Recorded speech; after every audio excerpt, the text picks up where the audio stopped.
इसी बीच बड़ी खबर आपकी टीवी स्क्रीन पर, पीएम के साथ संभावित मंत्रियों की बैठक खत्म हो चुकी है। प्रधानमंत्री नरेंद्र मोदी ने आज सबको चाय पर बुलाया था और इस दौरान कई विषयों पर चर्चा और कहा यह जा रहा है कि शपथ के बाद काम पर जुटे। ये प्रधानमंत्री नरेंद्र मोदी ने हिदायत दे दी है, यानी कि एक्शन में आपको मोदी 3.0 ये नई टीम नजर आएगी शपथ ग्रहण के ठीक बाद, क्योंकि पीएम की तरफ से कह दिया गया है सभी को कि जिम्मेदारी संभालने के साथ साथ सब एक्शन मोड में आ जाए, काम करना शुरू कर दे। प्रधानमंत्री आवास पर जो बैठक चल रही थी वो समाप्त हो गई। धीरे धीरे वो तमाम चेहरे जो कि यहां से निकलते हुए आपको इन तस्वीरों में नजर आएंगे। संभावित मंत्रियों को बुलाया गया, कई सारे ऐसे बड़े चेहरे जिनको रिपीट किया जा रहा है, 11 ऐसे मंत्री जिनको रिपीट किया जा रहा है, लेकिन कई सारे ऐसे चेहरे जो कि पहली मर्तबा इस टीम में शामिल होंगे, मतलब चिराग पासवान, जीतन राम मांझी जैसे बड़े चेहरे। और अब जिनको यहां पर बुलाया गया था वो यहां से निकलते हुए टीटीपी के नेता राम मोहन, और अहम ये भी क्योंकि सबसे युवा वो मंत्री होंगे।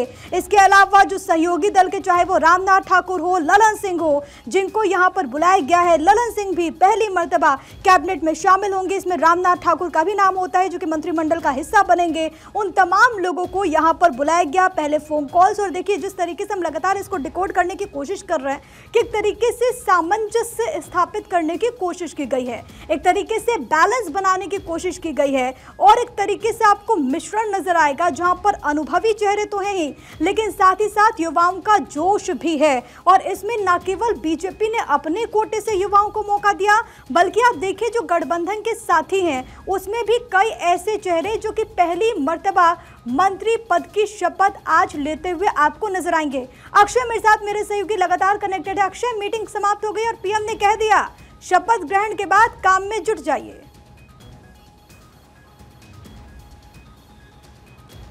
और देखिए प्रधानमंत्री की कार्यशैली रही है कि जब भी ऐसी बैठक करते हैं, और क्योंकि ये तो मोदी 3.0 की शुरुआत है, साफ तौर पर है कि शुरुआत होने वाली है, उससे पहले ही हिदायत दे दी गई है।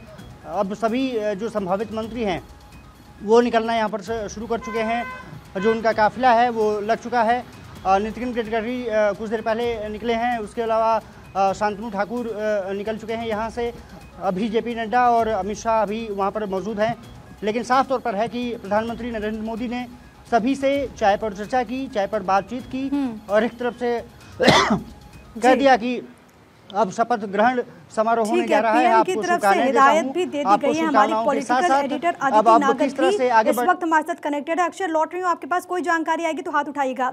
लेकिन अदिति, बहुत अहम है, आज तमाम चेहरों को बुलाया गया, संभावित मंत्रियों का नाम हम लगातार अपने दर्शकों को बता रहे हैं। सबसे बड़ी बात कि आपको इसके पीछे का क्या समीकरण नजर आ रहा है, क्या कोई चौंका देने वाला नाम भी है क्या इसमें?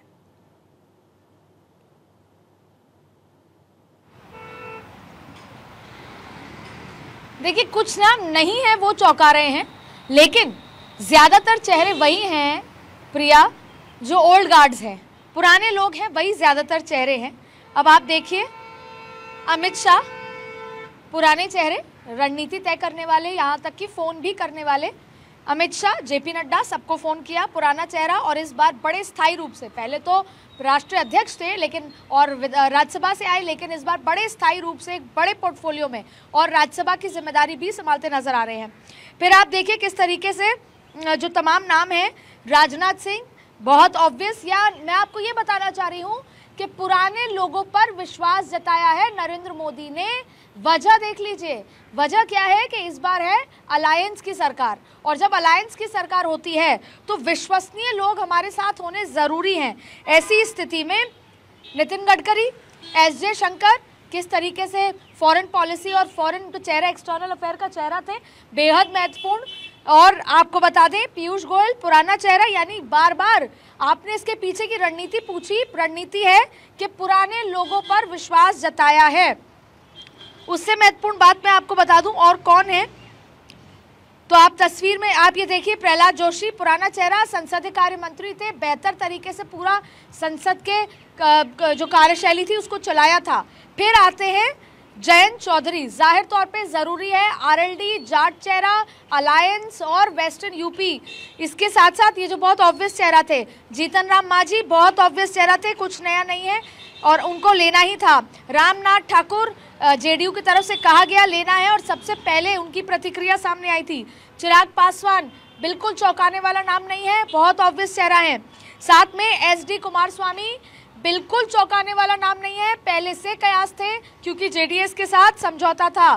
ज्योतिरादित्य सिंधिया ये एक नाम है, चौंकाने वाले बिल्कुल नहीं है और जब से कांग्रेस से आए हैं इनको हमेशा से एक अच्छी प्लेसमेंट दी गई है। पहले भी बड़ा मंत्रालय था लेकिन अब एक बार फिर यहाँ पर आप देखें किस तरीके से ज्योतिरादित्य सिंधिया। अर्जुन राम मेघवाल बिल्कुल चौंकाने वाला नाम नहीं है, एमओएस फाइनेंस, एमओएस संसदीय कार्य मंत्री, फिर देश के कानून मंत्री और अब एक बार फिर जगह और बड़ा पोर्टफोलियो मिलेगा। और सीधी सीधी बात है उनके डिसिप्लिन, चुप रहने की कार्यशैली, ये बात थी जिसकी वजह से उनको लिया गया है। अभी तक जिन भी नामों पे हमने चर्चा की है उसमें कोई भी चौंकाने वाला नाम नहीं है। यानी कि प्रताप राव जाधव नाम दिया गया है पार्टी की तरफ से उनकी, इसके अलावा को मौका, ये पूरा जो नई कैबिनेट को लेकर के अगर हम कुछ शब्दों में कहें तो हम इसको ऐसे डिफाइन कर सकते हैं।